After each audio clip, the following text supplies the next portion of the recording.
conocemos, ¿no? O que conocimos: fábrica, comercio, puerto, crisol de razas y culturas. Cerro le llamaba la Villa Cosmópolis, ¿no? Como crisol de razas y culturas y tradiciones que hay. La lucha por la reducción de la jornada laboral le lleva a los trabajadores en este país y en el mundo, además de vidas, un largo periodo de tiempo. Porque naturalmente que la burguesía resistía con mucha fuerza esa idea de que su productividad pudiese bajar a partir de que los trabajadores reivindicaran una jornada laboral de menor extensión, y a lo que luego le agregaban todavía el descanso dominical. Para los burgueses era algo así como tan de vivos. Claro, quieren trabajar 8 horas y todavía 2 domingos descansar. Para ellos en la Biblia está Dios descansó el domingo, pero los trabajadores tendrían que ir a trabajar los domingos también, porque no. Porque, bueno, en ese proceso. El sábado inglés. ¿Perdón? El sábado inglés, el llamado sábado inglés.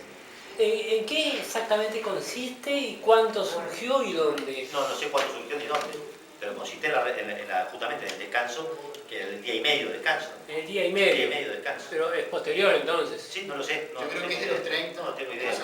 Recién después de los 30. 1930. Sí, no tengo sí. idea. Es cuando las conquistas de los traitunes. Ya en la época imperial. En 1886, aquella primera internacional que se disuelve, luego da lugar a la segunda internacional. Ya sin los anarquistas, que tratan de formar su propia internacional sin éxito, da lugar a la segunda internacional, cuyo proceso de fundación es 1883, por ahí. No estoy en esta fecha, así que no estoy preciso. La primera internacional fue la división, pero fue la terrible represión de Bismarck Contra la. la Yo internacional. voy a realizar un apunte sobre la segunda internacional porque seguro que le puede decir llamado a fecha y no proceso. O sea que incluso Bismarck publicó una ley que se llamaba Ley de Excepción contra los Socialistas. Que decía, todo está permitido menos ser socialista. Se llamaba así, Ley de Excepción contra los Socialistas. Y ahí fueron a la cárcel y a la muerte muchísimos militantes de la primera internacional. También eso contribuyó a su disolución. Aunque lo principal es la ruptura a través del balance de la comuna, como decía Gustavo. La segunda internacional es de 1889. Segunda internacional, 1889. Fíjense ustedes el tiempo que pasan sin internacional. En 1889 la segunda internacional. ¿Qué pasa en los años previos a eso? Sobre todo en 1886. La jornada de Chicago. Con la revolución de la jornada de trabajo. Un año, también lo vamos a ver, nos estamos haciendo titulares para luego meternos en cada uno de estos temas. Un año de preparación en todo Estados Unidos para una huelga general por la imposición de las 8 horas de trabajo, convocada para el 1 de mayo de 1886. Todo el mundo sabe cómo terminó aquello. Perdón, ¿por qué se eligió en ese momento, el 9 de mayo? Podía haberse elegido cualquier día. Frente a una fábrica de maquinaria agrícola llamada McCormick, ahí era el lugar de concentración en Chicago, donde pasó lo que pasó, trabajadores en la horca, en fin, vamos a ver todo ese proceso en detalle, hasta yendo a algún documento de la época para ver lo que decían los trabajadores. ¿Eso de Sacchi? No, eso viene mucho después. Ahí hay un documento que dice, entre otras cosas, los trabajadores queremos 8 horas para trabajar, 8 para descansar, y las otras 8, así lo escribían, las otras 8 para lo que se nos dé la gana. Para lo que se nos dé la gana. ¿No? Es decir, esa era la reivindicación de los trabajadores de entonces, cosa que además es muy justa. 8 para dormir, 8 para descansar, y las otras 8 para lo que se me dé la gana. Y llamaban a los trabajadores a resistir con las armas la represión que se iba a ir de esa huelga. Eso es de 1886.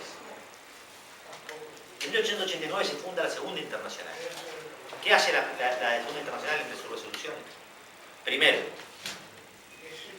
resuelve, decreta de alguna manera en aquella asamblea de trabajadores de la Segunda Internacional que el 1 de mayo sea el Día Internacional de los Trabajadores y que se celebre con acciones en todos los lugares del mundo. Instaura el 8 de marzo como el Día de la Mujer, la Segunda Internacional, a propuesta de una trabajadora comunista. No, antes fue Clara Secchi, la que hace la propuesta. Y plantea en 1889 la realización de primeros mayos en todo el mundo. En la Segunda Internacional había argentinos, bastante argentinos. Y naturalmente. Y eligen el 1 de mayo porque. Como fecha internacional, Día Internacional de los Trabajadores, en honor a los mártires de Chicago y a la jornada de lucha en los Estados Unidos por la conquista de la jornada de Chile, que había sido un episodio sangriento, extensivo, masivo, y que había dado lugar, bueno, a que la Segunda Internacional eligiera ese día, así como elige el 8 de marzo, producto de también del asesinato patronal por la fábrica, que no se le permite abrir la puerta cuando la fábrica entra en fuego y son quemadas vivas. Eso ahora se está discutiendo, se dice que es una trampa para no adjudicárselo a una idea comunista como Serpi, que fue todo, o sea, he escuchado eso, pero que no coincide día, no pudo haber sido el domingo. Viste que ahora hay... Lo tomo con pinzas como información porque ahora está diciendo no, es un intento del imperialismo para ocultar que la idea sufrió de extraños y que hubiera comunismo. Vamos a ver nosotros cómo... Claro, para que el Día de la Mujer se termine siendo lo que es hoy, ¿no? En lugar de un día de lucha y rebeldía, el día de las marquesinas y los shopping y casi todas las cosas. En buena parte del mundo, el propio 1 de mayo... El Día del Trabajador lo convirtió en el Día del Trabajo. Es lo que iba a decir exactamente. En buenas partes del mundo, el Día del Trabajador, ¿no? Día de lucha, de honor, de gloria, de homenaje a los mártires de nuestra clase, terminó convirtiendo en una fiesta. Yo vi en Río de Janeiro, un 1 de mayo, en donde la CUT, la Central de Trabajadores, comenzó el acto con una escuela de samba arriba del escenario y terminó rifando un 0 kilómetro entre los asistentes. ¿No? Había que un numerito, porque se te ganaba por 0 kilómetros. Esa era la celebración del 1 de mayo. En Estados Unidos no existe. No existe. Es el 5 de septiembre, es el Día del Trabajo. El 1 de mayo, ahí no existe. ¿No? Como lugar, no, en Canadá tampoco, en otro lugar. Digo porque esta idea de formar los episodios históricos en favor de la clase dominante recorre 1 de mayo, 1889. 4 años después de los sucesos de Chicago. 1886, sucesos de Chicago. 1889, celebración del primer 1 de mayo en Uruguay. Donde en la esquina de 18 de julio y un Olimar, actual Germán Barbata. El volante decía, frente al cementerio inglés. Quiere decir que donde hoy está la intendencia y estaba el cementerio inglés. Ahí tiene lugar el primer 1 de mayo en Uruguay, en esa esquina. Quiso la historia que muchos años después, algún grupo de trabajadores, hace un par de años, organiza el 1 de mayo, ahí mismo, al que yo elijo ir. O sea, a ese ahí, en esa misma esquina, hace 2 años. 18 de Olimar, que es Germán Barbato hoy. Se enfrenta a la intendencia, en el callejón, digamos, que hay frente a la intendencia. El volante decía frente al cementerio inglés, hasta ahí llegaba el cementerio. El 1 de mayo, en esa época. Yo no sé en qué hora estamos. Si ustedes tienen ganas de decir unas cosas más. 20 minutos. Pero...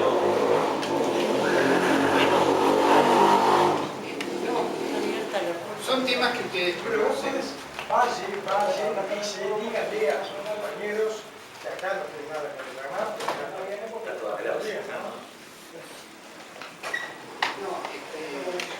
Yo creo que ahora las cosas que tenemos que recordar de esta segunda etapa de la Asociación de Gustavo es el surgimiento de la primera Asociación Internacional de los Trabajadores.